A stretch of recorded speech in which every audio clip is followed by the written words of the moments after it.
출애굽기 19장. 시내산에서. 이스라엘 백성은 이집트를 떠난 후 3월 1일에 시나이 광야에 이르렀다. 그들은 리비딤을 떠나 시나이 광야로 들어서서 시내산 앞에 천막을 쳤다. 모세가 여호와를 만나려고 산으로 올라가자 여호와께서 산에서 그를 불러 말씀하셨다. 너는 야곱의 후손인 이스라엘 백성에게 나 여호와가 이렇게 말한다고 일러주어라. 너희는 내가 이집트 사람에게 행한 일을 보았고 또 독수리가 날개로 자기 새끼를 보호하듯이 내가 너희를 보호하여 나에게 인도한 것을 보았다. 만일 너희가 내 말을 잘 듣고 내 계약을 지키면 너희가 모든 민족 가운데서 나의 소중한 백성이 될 것이다. 온 세상이 다 내 것이지만 너희는 특별히 나에게 제사장 나라가 되고 거룩한 나라가 될 것이다. 그래서 모세는 내려와서 백성의 장로들을 불러 여호와께서 자기에게 명령하신 모든 것을 그들에게 말해주었다. 그러자 모든 백성들이 여호와께서 명령하신 것을 우리가 다 행하겠습니다 하고 일제히 대답하였다. 모세가 백성들의 대답을 여호와께 보고하자 여호와께서 그에게 말씀하셨다. 내가 빽빽한 구름 가운데서 너에게 나타나 백성들이 내가 너와 말하는 소리를 듣고 항상 너를 믿도록 하겠다. 모세가 백성들의 말을 여호와께 보고했을 때 여호와께서 그에게 말씀하셨다. 너는 백성들에게 가서 오늘과 내일 그들을 성결하게 하라. 그들은 각자 옷을 빨고 3일째 되는 날을 위해 준비해야 한다. 내가 그날에 모든 백성들이 보는 가운데서 시내산에 내려오겠다. 너는 산 사방에 경계선을 정하고 그들에게 산에 오르거나 경계선에 가까이 가지 않도록 조심하라고 경고하라. 누구든지 산에 발을 들여놓는 자는 죽음을 당할 것이다. 손 하나 대지 않아도 그런 자는 돌이나 화살에 맞아 죽을 것이니 짐승이든 사람이든 살아남지 못할 것이다. 그러나 나팔을 길게 불면 백성들은 산 기슭에 모여야 한다. 그래서 모세는 산에서 내려와 백성들을 성결하게 하고 그들은 자기들의 옷을 빨았다. 그리고 모세는 백성들에게 3일째 되는 날을 위해 준비하고 여자를 가까이 하지 말라고 하였다. 3일째 되는 날 아침에 천둥 소리가 나고 번개가 치며 빽빽한 구름이 산을 뒤덮은 가운데 큰 나팔 소리가 들려오자 야영지에 있는 백성들이 모두 두려워 떨었다. 모세는 하나님을 만나려고 백성들을 야영지 밖으로 이끌고 나와서 그들을 모두 산기슭에 세웠다. 그때 시내산의 연기가 자욱하였는데 이것은 여호와께서 불 가운데 그곳으로 내려오셨기 때문이었다. 그 연기가 공장 굴뚝 연기처럼 솟아오르고 온 산이 크게 진동하며 나팔 소리가 점점 더 크게 울려 퍼질 때 모세가 말하자 하나님이 뇌성으로 그에게 대답하셨다. 여호와께서 시내산 꼭대기에 내려오셔서 모세를 부르심으로 모세가 그리로 올라갔다. 그때 여호와께서 모세에게 말씀하셨다. 너는 내려가서 백성들에게 나를 보려고 경계선을 뚫고 들어오지 말라고 경고하여라. 그러다가는 많은 사람이 죽게 될 것이다. 나를 가까이 하는 제사장들도 자신을 성결하게 해야 한다. 그렇지 않으면 내가 그들을 죽일 것이다. 모세가 여호와께 주께서 우리에게 산 사방에 경계선을 정하여 거룩하게 구별하라고 명령하셨으므로 백성들이 시내산에 오를 수 없습니다 하자 여호와께서 이렇게 대답하셨다. 너는 내려가서 아론을 데리고 올라오너라. 그러나 제사장들과 백성들은 경계선을 넘어 나에게 올라오지 못하게 하라. 그렇지 않으면 내가 그들을 죽일 것이다. 그래서 모세는 백성들에게 내려가서 그대로 말하였다. 누가복음 22장. 예수님을 죽이려는 음모. 누룩 넣지 않은 빵을 먹는 명절인 유월절이 다가왔다. 대제사장들과 율법학자들은 백성들을 두려워하여 어떻게 하면 예수님을 아무 탈 없이 죽일 수 있을까 하고 의논하고 있었다. 그때 12제자 중 하나인 가룟 유다에게 사탄이 들어갔다. 유다가 대제사장들과 성전 경비병들에게 가서 예수님을 팔아넘길 방법을 의논하자 그들이 기뻐하며 돈을 주기로 약속하였다. 그래서 유다는 그들의 뜻에 따르기로 하고 사람들이 없을 때 예수님을 넘겨줄 기회를 찾기 시작했다. 누룩 넣지 않은 빵을 먹는 명절인 무교절이 되었는데 이날은 유월절에 쓸 어린 양을 잡는 날이었다. 예수님은 베드로와 요한을 보내시며 가서 우리가 먹을 유월절 음식을 준비하여라 하셨다.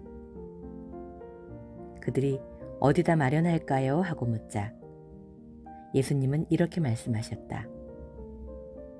성 안에 들어가면 물통을 가지고 가는 사람들을 만날 것이다. 그가 들어가는 집으로 따라 들어가거라. 그리고 그 집 주인에게 우리 선생님이 제자들과 함께 유월절 음식을 먹을 방을 알아보라고 하셨습니다 하여라. 그러면 잘 준비된 2층 넓은 방으로 안내할 것이다. 거기서 준비하도록 하라. 제자들이 가보니 예수님이 말씀하신 그대로였다. 그래서 그들은 거기서 유월절 음식을 준비하였다. 최후의 만찬. 시간이 되자 예수님은 사도들과 함께 식탁에 앉으시고 그들에게 이렇게 말씀하셨다. 내가 고난을 당하기 전에 너희와 함께 이 유월절 음식 먹기를 무척 원하였다. 내가 너희에게 말하지만 유월절의 의미가 하나님의 나라에서 성취될 때까지 내가 다시는 이 음식을 먹지 않을 것이다. 그러고서 예수님은 잔을 들어 감사기도를 드린 후 말씀하셨다. 너희는 이것을 가져다가 너희끼리 나누어 마셔라. 나는 이제부터 하나님의 나라가 올 때까지 포도나무에서 난 것을 다시 마시지 않을 것이다. 예수님은 또 빵을 들어 감사기도를 드리고 떼어서 제자들에게 주시며 이것은 너희를 위해 주는 내 몸이다. 너희는 이것을 행하여 나를 기념하라 하고 말씀하셨다. 그리고 예수님은 저녁을 잡수신 후에 마찬가지로 잔을 들고 이렇게 말씀하셨다. 이 잔은 너희를 위해 흘릴 내 피로 세우는 새 계약이다. 그러나 나를 파는 사람의 손이 내 손과 함께 식탁 위에 있다. 나는 하나님이 정하신 대로 죽지만 나를 파는 사람에게는 불행이 닥칠 것이다. 그러자 제자들은 그들 가운데 이런 짓을 할 사람이 누구겠느냐고 서로 물었다. 제자들 사이에 누가 가장 유대하냐고 하는 문제로 말다툼이 생겼다. 그래서 예수님이 그들에게 말씀하셨다. 세상의 왕들은 권력으로 자기 백성을 다스리고 직권을 행사하는 사람들은 자기들을 은인이라고 부른다. 그러나 너희는 그렇게 해서는 안 된다. 너희 가운데 가장 나은 사람은 제일 나이 어린 사람과 같아야 하고 지도자는 종과 같아야 한다. 식탁에 앉아서 먹는 사람과 심부름하는 사람 중에 누가 더 지위가 높으냐? 식탁에 앉아 먹는 사람이 아니냐? 그러나 나는 섬기는 자로 너희 가운데 있다.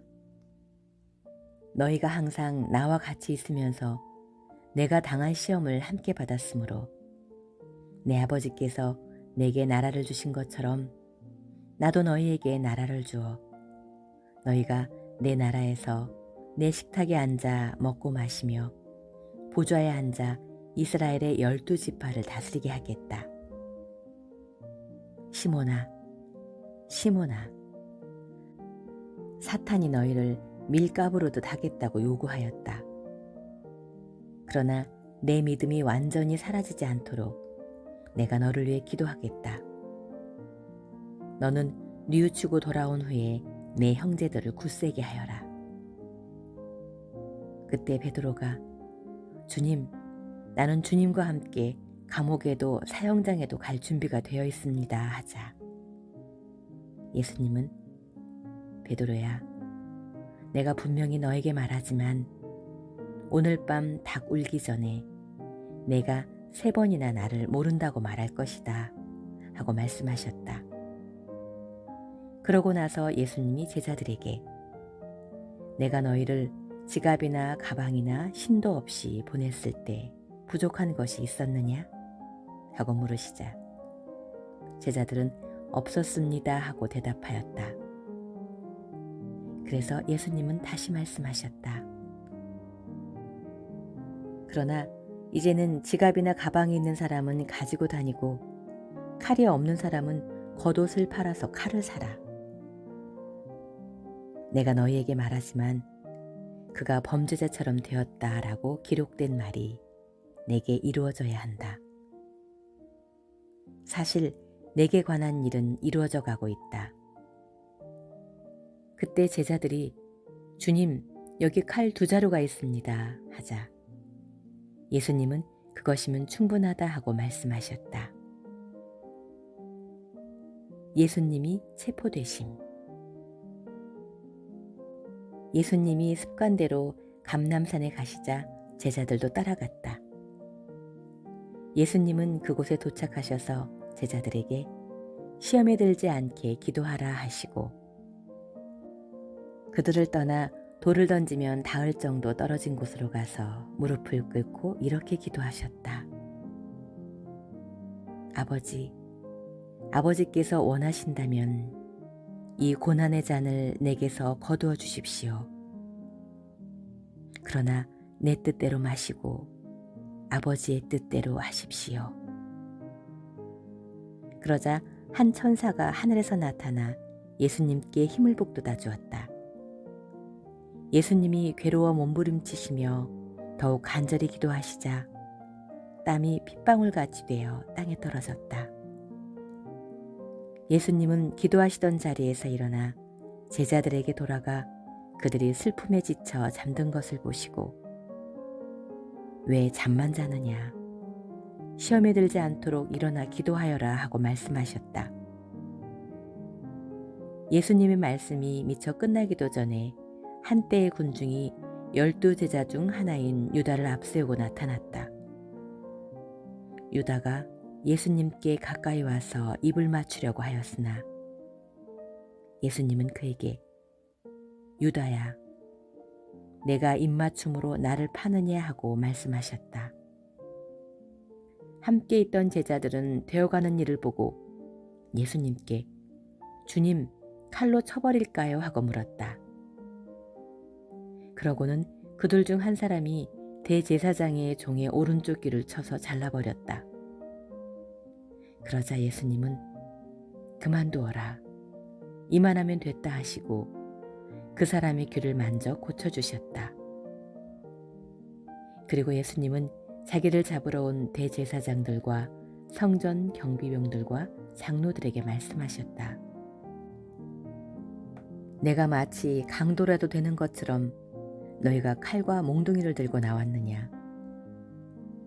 내가 날마다 너희와 함께 성전에 있을 때 너희가 나를 잡지 않았다. 그러나 이제는 너희 때이며 어두움의 권세가 기세를 부릴 때이다.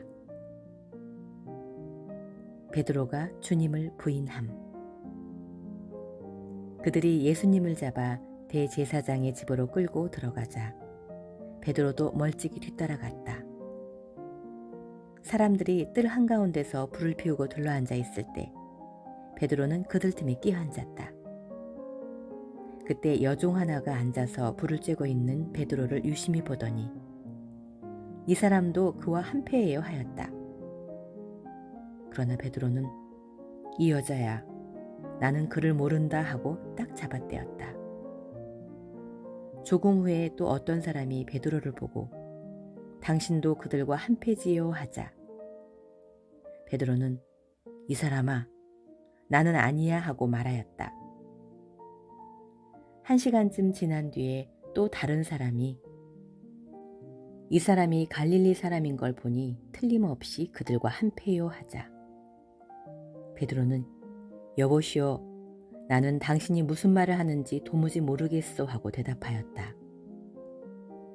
베드로의 말이 미처 끝나기도 전에 닭이 곧 울었다.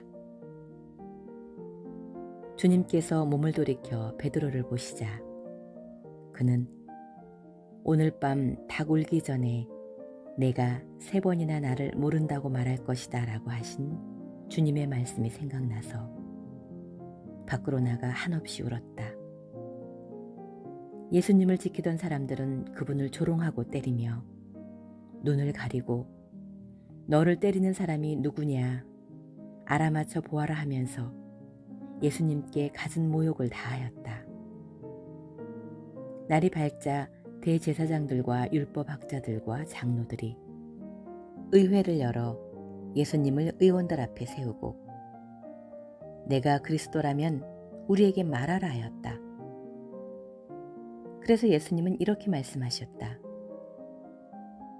내가 말하여도 너희가 믿지 않을 것이며 내가 물어도 너희가 대답하지 않을 것이다. 그러나 이제부터는 내가 전능하신 하나님의 오른편에 앉을 것이다.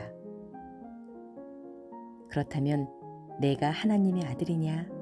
하고 그들이 묻자 예수님은 그렇다 하고 대답하셨다. 그러자 그들은 이 이상 무슨 증거가 더 필요하겠느냐? 우리는 이 사람이 직접 하는 말을 다 들었다 하고 외쳤다. 욥기 37장. 이것 때문에 내 마음이 떨리는구나. 하나님의 음성, 곧 그 입에서 나오는 천둥 소리를 들어라. 그는 먼저 번개를 쳐서 그 빛이 땅끝까지 이르게 하시고 그 후에 그의 위엄 있는 음성으로 계속 우레소리를 발하신다. 하나님은 신기한 방법으로 음성을 발하시고 우리가 이해할 수 없는 놀라운 일을 행하신다. 그는 명령 한마디로 땅에 눈이 내리게 하시며 소나기와 폭우도 쏟아지게 하신다. 이렇게 해서 하나님이 사람들의 일손을 멈추게 하는 이유는 그가 지으신 모든 사람들이 그가 하시는 일을 깨달아 알도록 하기 위해서이다. 이때 짐승들은 숨을 곳을 찾아 거기서 머물게 된다. 남쪽에서 폭풍이 불고 북쪽에서 찬바람이 불며 하나님의 입 가운데 물이 얼음으로 변한다. 그가 구름의 습기를 잔뜩 실어 그것을 사방 흩으심으로 그 구름은 하나님이 인도하시는 대로 온 세상을 떠돌아다니면서 그가 명령하시는 것을 이 땅에 이행한다. 하나님은 그 구름으로 사람을 벌하기도 하시고 땅에 비를 내려 그의 사랑을 보여주기도 하신다. 욥, 너는 이것을 듣고 가만히 서서 하나님이 행하시는 신기한 일을 한번 생각해 보아라. 너는 하나님이 어떻게 명령을 내려 구름에서 번개가 번쩍번쩍하게 하시는지 알고 있느냐? 너는 구름이 균형을 잃지 않고 떠다니는 것과 완전한 지식을 가지신 분이 행하시는 놀라운 일을 이해할 수 있겠느냐? 남풍이 불어 땅이 고요할 때에 내가 더운 이유를 아느냐? 너 같으면 하늘을 펴서 하나의 거대한 놋거울처럼 단단하게 할 수 있겠느냐? 너는 우리가 하나님께 할 말을 가르쳐다오. 우리는 마음이 어두워서 무슨 말을 해야 할지 모르겠다. 내가 말하고 싶은 것을 어떻게 하나님께 말할 수 있겠느냐? 내가 무엇 때문에 그가 나를 삼켜버리기를 바라겠느냐? 바람이 하늘의 구름을 말끔히 씻어가면 우리는 광채 때문에 태양을 제대로 볼 수가 없다. 마찬가지로 하나님이 금빛 찬란한 광채로 북쪽에서 나타나시면 우리는 그의 두려운 위험 때문에 감히 그를 바라볼 수가 없다. 우리는 전능하신 하나님을 측량할 수가 없다. 그는 능력이 크고 모든 일에 의롭고 공정하신 분이시다. 그래서 사람들은 그를 두렵게 여기고 있다. 하나님은 마음에 스스로 지혜롭다고 생각하는 자를 무시하신다. 고린도후서 7장. 그러므로 사랑하는 여러분, 우리가 이런 약속을 받았으니 몸과 영혼을 더럽히는 모든 것에서 우리 자신을 깨끗하게 하고 하나님을 두려워하는 마음으로 온전히 거룩한 생활을 합시다. 여러분은 우리에게 마음을 여십시오. 우리는 아무에게도 나쁜 짓을 하지 않았고 해치거나 속여 뺏은 일도 없습니다. 내가 여러분을 책망하려고 이 말을 하는 것이 아닙니다. 내가 전에도 말했듯이 우리는 여러분을 늘 생각하며 사나 죽으나 여러분과 함께하려고 합니다. 나는 여러분을 크게 신뢰하고 자랑하며 많은 위로를 받고 있습니다. 그래서 내가 온갖 어려움을 당하면서도 기쁨이 넘치고 있습니다. 유익한 고통. 우리가 마케도니아 갔을 때에도 우리 몸이 편치 않았지만 가는 곳마다 어려움을 당해 밖으로는 다툼이 있었고 안으로는 두려움이 있었습니다. 그러나 낙심한 사람을 위로하시는 하나님은 디도를 보내 우리에게 용기를 주셨습니다. 이뿐 아니라 여러분이 그를 위로해 주었다는 말을 듣고 우리도 큰 위로를 받았습니다. 또 우리는 여러분이 나를 그리워하고 깊이 뉘우치며 나를 위해 열심을 내고 있다는 말을 디도에게서 듣고 더욱 기뻤습니다. 내가 편지로 여러분을 마음 아프게 했다 하더라도 나는 그것을 후회하지 않습니다. 잠시나마 그 편지가 여러분을 근심하게 한 것을 알고 후회하기도 했으나 지금은 오히려 기뻐합니다. 그것은 여러분이 근심했기 때문이 아니라 그 일로 회개하였기 때문입니다. 여러분이 근심한 것도 하나님의 뜻대로 된 것이므로 우리 때문에 손해본 것은 없습니다. 하나님의 뜻대로 하는 근심은 죄를 뉘우치고 구원에 이르게 하므로 후회할 필요가 없습니다. 그러나 세상 근심은 죽음을 가져올 뿐입니다. 하나님의 뜻대로 하는 이 근심은 여러분에게 간절함과 자신에 대한 해명과 정의의 분노와 하나님을 두려워함과 그리워함과 열심과 죄 지은 사람을 처벌할 마음을 불러일으켰습니다. 여러분은 그 모든 일에서 자신의 깨끗함을 보여주었습니다. 내가 여러분에게 편지한 것은 잘못을 범한 사람과 그 피해자 때문이 아니라 우리에 대하여 여러분이 얼마나 열심이었는가를 하나님 앞에서 여러분에게 분명히 알려주기 위한 것이었습니다. 이것으로 우리는 많은 위로를 받았습니다. 우리는 이 위로 위에도 디도가 기뻐하는 것을 보고 무척 기뻤습니다. 이것은 그가 여러분을 통해 새로운 힘을 얻었기 때문입니다. 내가 디도에게 여러분을 자랑한 적이 있는데 여러분은 나를 실망시키지 않았습니다. 우리가 여러분에게 말한 모든 것이 사실이었던 것처럼 우리가 디도에게 여러분을 자랑한 것도 진실한 것임이 드러났습니다. 디도는 여러분이 모두 순종하여 두려움과 존경하는 마음으로 자기를 맞아준 것을 기억하며 여러분을 더욱더 사랑하고 있습니다. 나도 이제 여러분을 완전히 신뢰할 수 있게 되어 기쁩니다.